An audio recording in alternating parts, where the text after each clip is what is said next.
Perhatikan surah Al-Baqarah 268.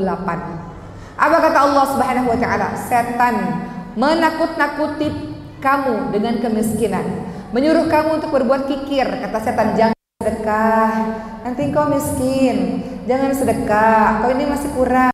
Sedekah, dia itu pura-pura, oh saya sedekah. Itu kata setan. Kata Allah, syaitan menakut-nakutimu dengan kemiskinan dan menyuruh kamu berbuat kikir, sedangkan Allah menjanjikan untukmu ampunan daripadanya dan karunia-Nya. Allah banyak janji dalam Quran. Kalau engkau berinfak, aku berinfak kepadamu. Kalau engkau berinfak, dilipat gandakan jadi 700 kali lipat. Itu janji Allah.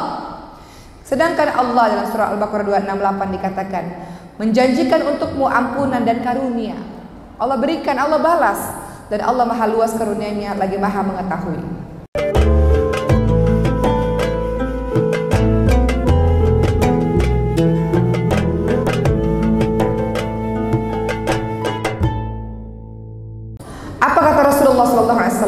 Sedekah itu menjadi pahala yang mengalir untukmu, teman-teman semua.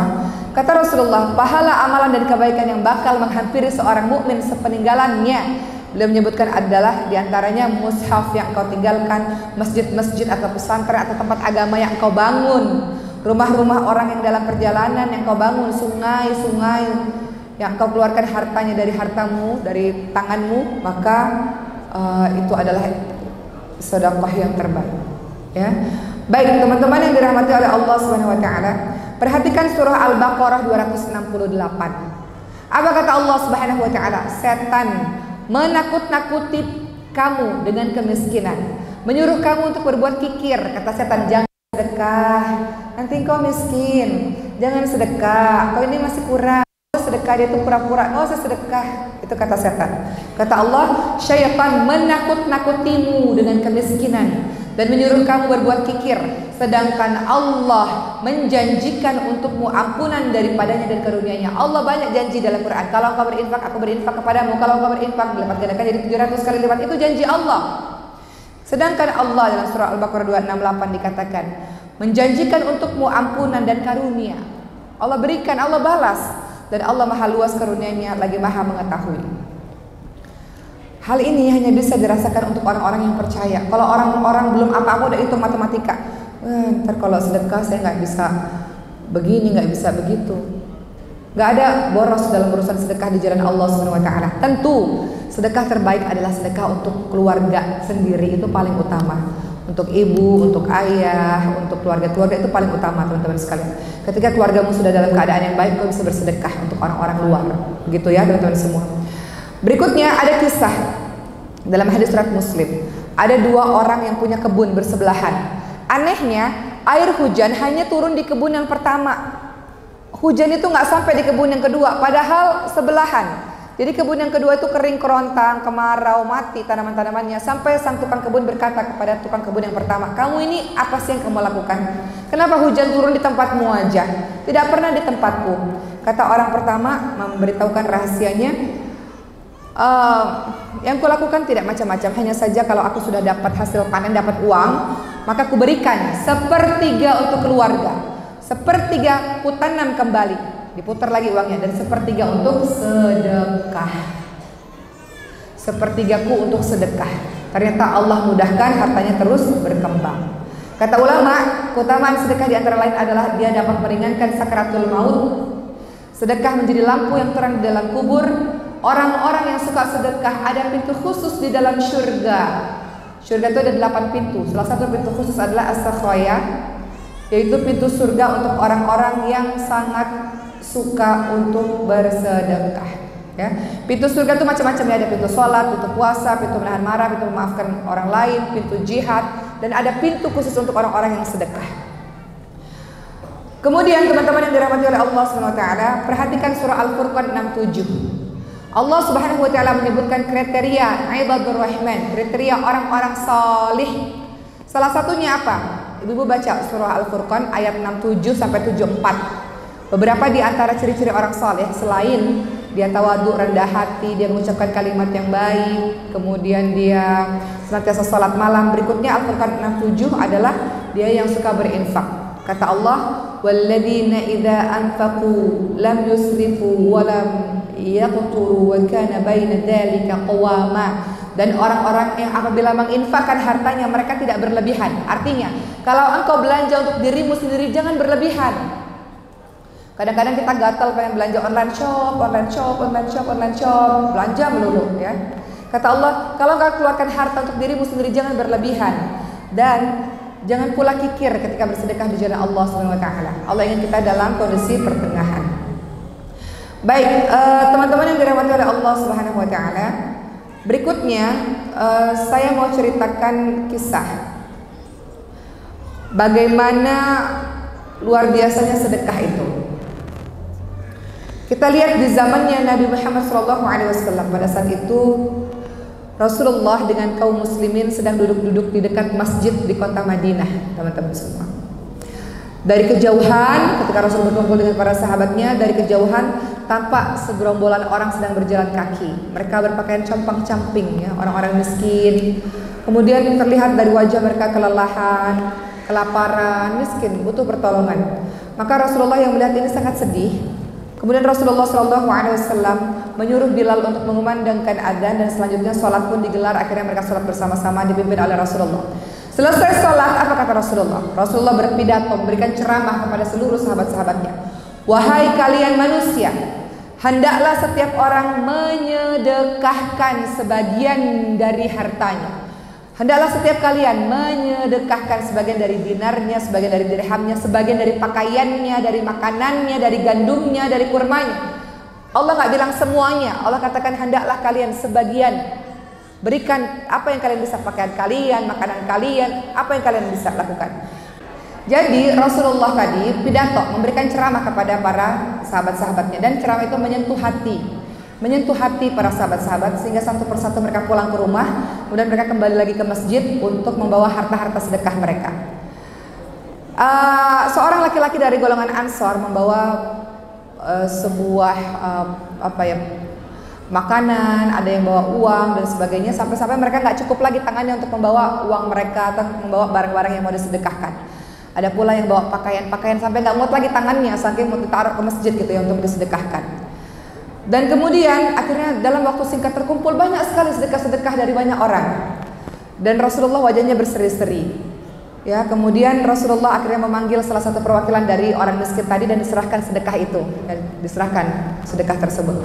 Apa kata Rasulullah kepada para sahabatnya ketika selesai memberikan bantuan tersebut dari sedekah seluruh jemaah atau seluruh para sahabat? Kata Rasulullah, barang siapa membuat suatu amalan yang baik, maka baginya, barang siapa membuat satu amalan yang baik, jadi contoh yang baik, jadi inspirator kebaikan, dia sedekah, orang lain tertarik pengen sedekah juga karena terinspirasi dari kebaikan dia. Maka kata Rasulullah, baginya pahala ditambah dengan pahala orang-orang yang menjalankan amalan seperti dia, dengan tidak dikurangi sedikit pun dari pahala mereka. Artinya apa?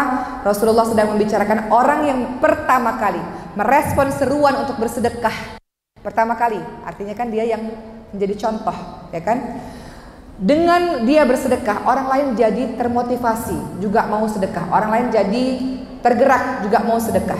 Maka bagi orang yang pertama tadi, orang yang menjadi contoh tadi akan mendapatkan pahala berlipat-lipat dengan tanpa mengurangi pahala orang-orang yang tergerak karenanya.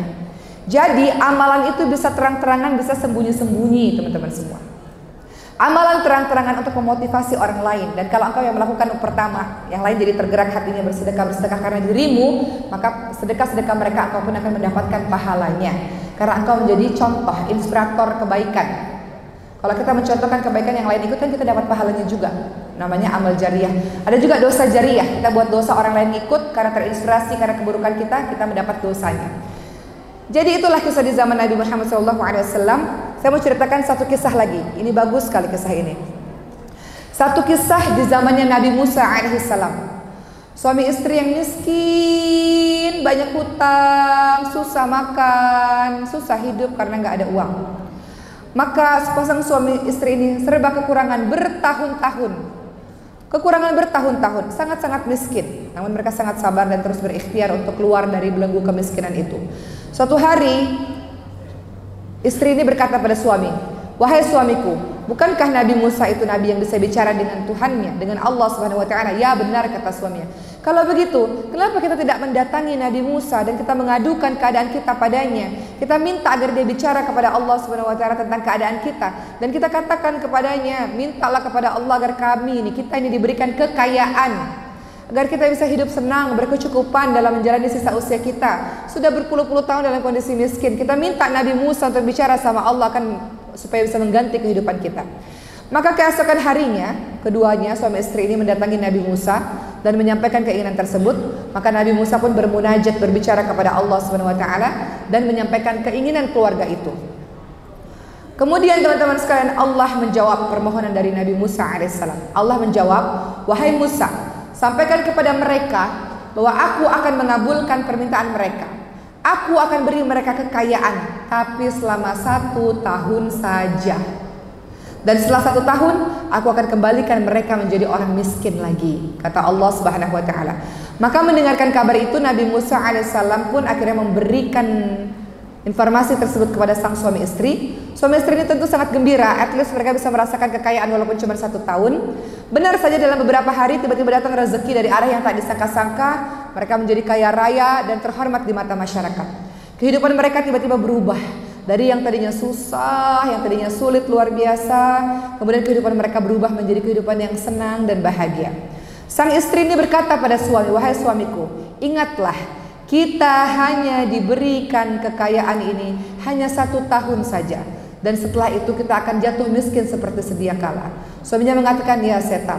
Kata istri, "Kalau begitu kita gunakan saja kekayaan ini untuk membantu banyak orang.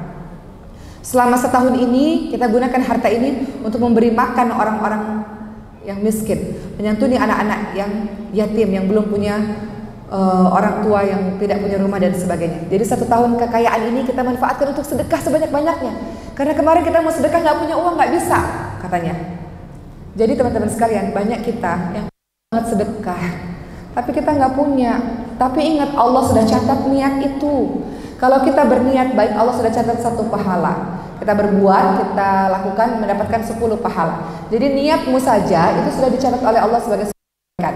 Kata istri, "Kita ini udah lama sedekah, tapi kita nggak bisa karena kita miskin. Sekarang Allah kasih kekayaan 1 tahun, yuk kita sedekah tiap hari." Maka sang suami pun setuju dengan pendapat dari istri. Mereka ini membangun rumah singgah untuk membantu para musafir. Rumah singgah itu dibuat jadi 7 pintu. Jadi orang-orang bisa datang langsung ke pintu-pintu yang berbeda-beda. Jadi nggak antri terlalu lama. Dibangun menjadi 7 pintu, ya, untuk diberikan makanan, diberikan tempat tinggal dan sebagainya. Mereka terus sibuk melayani tamu-tamu ini, melayani musafir ini, melayani orang-orang ini sampai tak terasa bertahun-tahun.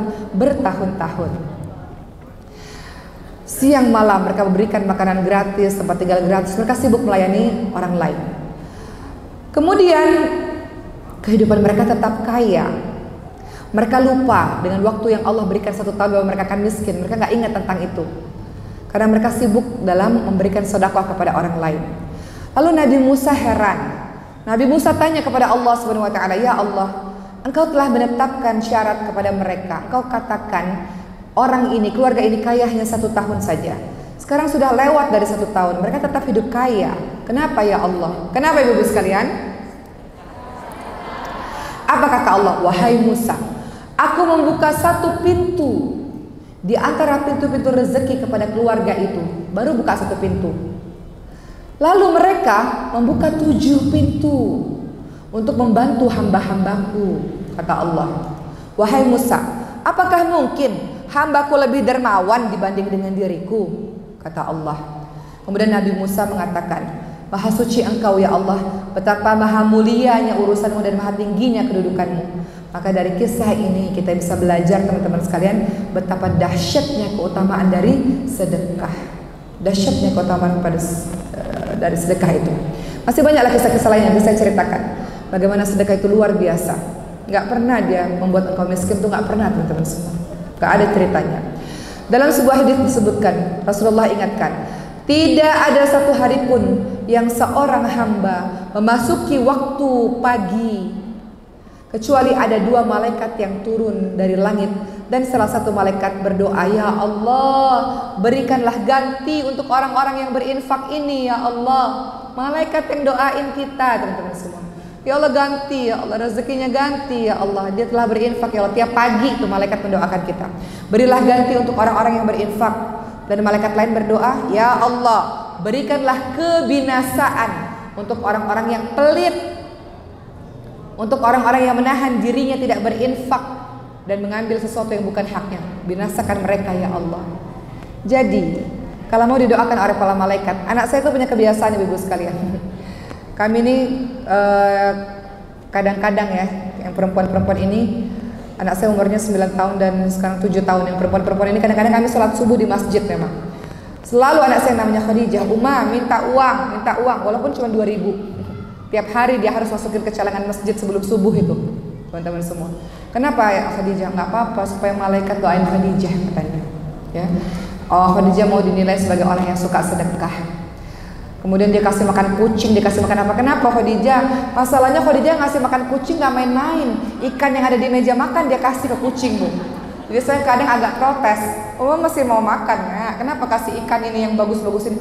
Kan kita harus memberikan harta terbaik kita yang kita sayangi. Iya bener sih.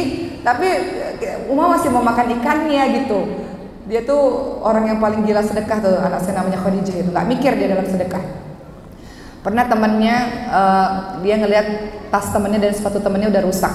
Dia kasih, Bu, sepatu yang saya beli mahal-mahal, tas yang saya baru beli kepada temannya. Saya katakan, Khadijah, jangan kasih yang itu, mah baru beli Khadijah. Kan katanya kita harus kasih harta terbaik. Iya sih, tapi nggak gitu juga saya bilang. Kadang-kadang kebablasan juga ya anak saya tuh sedekah. Tapi ya sudahlah, alhamdulillah. Dia tahu bahwa nggak apa-apa, Umar. Doanya Khadijah anak saya, Bu. Kami kan sebelum tidur itu punya ritual berdoa. Dia katakan, ya Allah Khadijah mau jadi orang kaya, ya Allah, supaya Khadijah bisa sedekah. Itu dia, doanya dia. Khadijah tuh mau kayak Bunda Khadijah yang kaya raya, bisnis kaya raya, supaya Khadijah bisa sedekah ya Allah. Itu doanya dari umur 5 tahun mungkin. Ya Allah pengen jadi orang kaya. Kalau ditanya cita-citanya apa? Cita-citanya apa? Mau jadi orang kaya katanya. Kenapa jadi orang kaya? Supaya bisa sedekah katanya kayak gitu. Ya.